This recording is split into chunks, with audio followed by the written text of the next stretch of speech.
Okay, so back in the ancient days, back in the 1960s when I was a little girl in school, in elementary school, that is.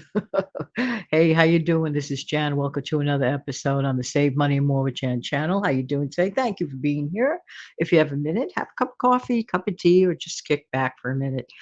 When I was a little girl in school, the teacher, and I believe I was in either third or fourth grade, looking back, okay? So the teacher was reading a story, as she usually would do at the end, towards the end of the school day. Keeps the kids a little more like focused and ready to not just just fall asleep or anything, but we would listen to the stories.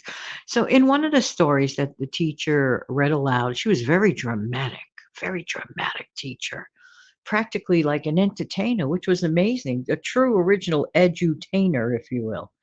I'll never forget in one of the stories that the teacher had read came a comment, not a comment, it was an old timey saying that at that point in my life, being about what, 8 or 9, and she said emphatically, "Money does not burn a hole in my pocket." And I'm like, "Okay, what does money and burning and pockets?" I could not associate that back in the day.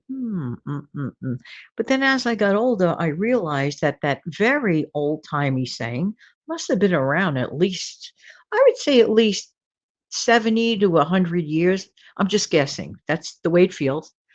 So have you ever heard of that expression? Money burning a hole in your pocket. Oh, for that person, money burns a hole in his pocket. It's like, what? What does it mean? Okay. Well, what it means and meant is that sometimes people get a hold of money, right? And they almost feel like it's their civic approach to spend it immediately without thinking. Without thinking. They can't hold on to money. Some people spend just to spend. Now, let me ask you a question. Has that ever happened to you? Even if, let's say, your budget is tight and somehow you get a little bit of a windfall and you have this compulsion to spend the entire amount. Well, why are you spending the entire amount, not saving even a little bit of it? Well, people inevitably come up with, 10 or 20 or maybe 50 reasons why. Some people might say it's an excuse. I don't know. I don't know. Why do many people feel that the minute they get a hold of money, that it's almost like an obligation to spend it? Oh yeah, what am I going to do? Oh yeah, I'll get this. I'm not saying that there may not be things on your want and need list, of course, okay? But in my opinion, the best order of things should be ta-da, needs first, wants second, and of course, good old save something out of it. Yeah, yeah, yeah. Even if, let's say, somebody gifts me, okay, like at Christmas time, somebody, um, in person gives me, let's say an envelope with, let's just say this, 50 or $100. What I do, okay, I take a percentage out and put it to the side for saving. I do this with everything I possibly can. I also like to get some stuff that I want and some stuff that I need.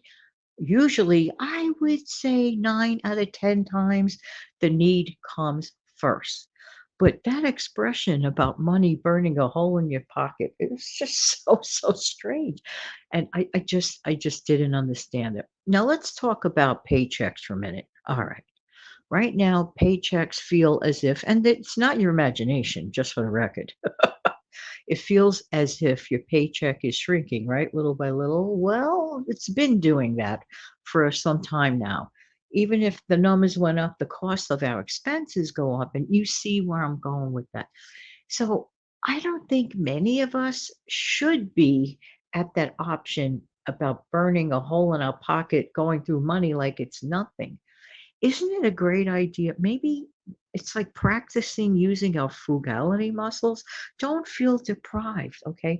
So people feel, yeah, every time I get something, I have to put it away. You know what? It reminds me of those episodes on the olden days of, let's say, one of those TV classic shows, okay? Like Leave It to Beaver. If Beaver got some money for his birthday, inevitably, Dad may come into the room. Ward Cleaver may walk into the room and suggest that he put some of it in the bank. And of course, Beaver looks up at Dad like, I knew you were going to say that. I know, put some in the bank.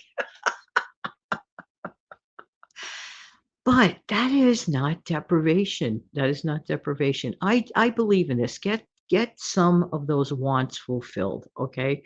First, the needs. It goes back to wants versus needs. It goes back to thinking a little bit ahead.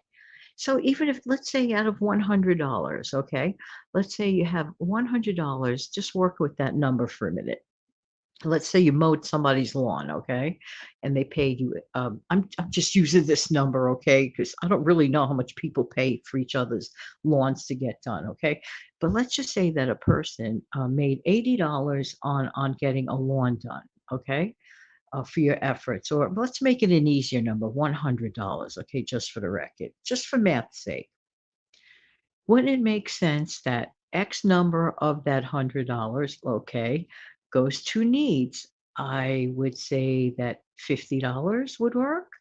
And let's say that $30 goes to discretionary spending. And let's say $20 goes away into savings. Don't think, you don't blink an eyelash. This is how savings mount up. Now, I just use that number figuratively, okay? It could be for any other purpose, it could be for any other amount of numbers, but it always goes back to that 50, 30, 20 rule. Am I adding this up properly? But you see where I'm going with this. Make sure whatever the percentage is, 10 or 20% taken out for savings, no matter what you get. No matter what you get. Even if you get a birthday gift, for example, $200, somebody gifts you $200 for your birthday, for example. Use the same rule. Don't let money burn a hole through your pocket. A lot of people aimlessly spend money. Like I always bring up those, those balloons drifting in the air here, there, and everywhere with no clear direction.